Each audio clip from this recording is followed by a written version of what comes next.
Hi friends, అందరికీ hi. నేను ఒక ఫేస్ మసాజర్ గురించి చెప్పబోతున్నాను. ఇది మంచి ప్రోడక్ట్, నేనైతే యూజ్ చేస్తున్నాను కాబట్టి నేను దీని గురించి కొంచెం ఎక్స్ప్లెయిన్ చేయాలనుకుంటున్నాను. ఎవరైనా ఇది కూడా వాడుకోవచ్చు. ఇది ఫేషియల్ రోలర్ మసాజర్. దీనివల్ల ఉపయోగం ఏంటంటే ఫేస్ మీద ఉన్న అండర్ ఐస్ కింద ఉన్న డార్క్ సర్కిల్స్ కూడా ఇది తగ్గిస్తుంది. దీన్ని వాడటం వల్ల బ్లడ్ సర్క్యులేషన్ కూడా చాలా బాగా జరుగుతుంది. స్కిన్ టెక్స్చర్ అంటే స్కిన్ టోన్ కూడా చాలా మెరుగుపడుతుంది.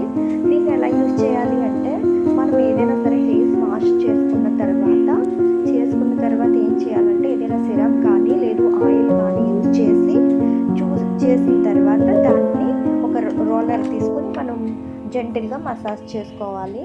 మసాజ్ చేసుకున్న తర్వాత ఇది చాలా చాలా వర్కౌట్ అవుతుంది. దాని యొక్క రిలాక్సేషన్ మనం చూడొచ్చు కూడా. ఎందుకంటే ఫేస్ కూడా మీరు ముందు కన్నా తర్వాత మీరు చూసుకున్నట్లయితే ఆ ఫేస్ యొక్క టెక్స్చర్ అంటే స్కిన్ టెక్స్చర్ మారుతూ ఉంటుంది. బ్లడ్ సర్క్యులేషన్ బాగా అవడం వల్ల.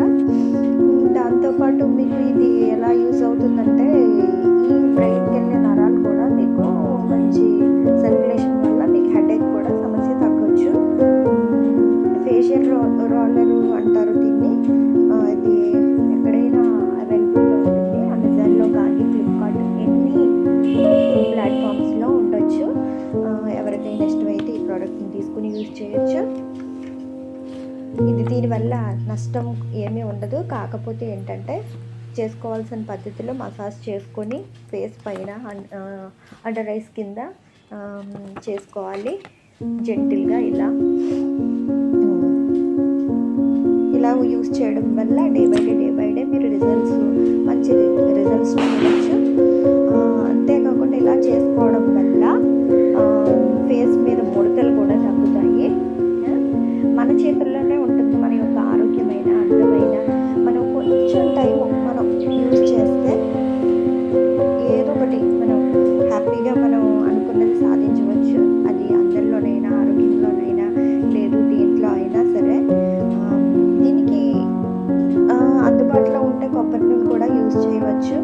అందుబాటులో ఉంటే కొబ్బరి నూనె కూడా రాసుకొని యూజ్ చేయవచ్చు. అందరికీ సీరమ్స్ ఇలాంటివి క్రీమ్స్ అవి అందుబాటులో ఉండకపోవచ్చు కనుక కొంచెం కొబ్బరి నూనె కూడా తీసుకొని అవి రాసుకునే ముందు ఫేస్ని వాష్ చేసుకోవడం మాత్రం మర్చిపోవద్దు. ఎందుకంటే మనం లేచిన తర్వాత మన మొహం పైన డస్ట్ అనేది పడుతుంది కాబట్టి ఆ డస్ట్ని క్లీన్ చేసుకొని ఎప్పుడైనా సరే ఏ క్రీమ్ రాసుకున్నా సరే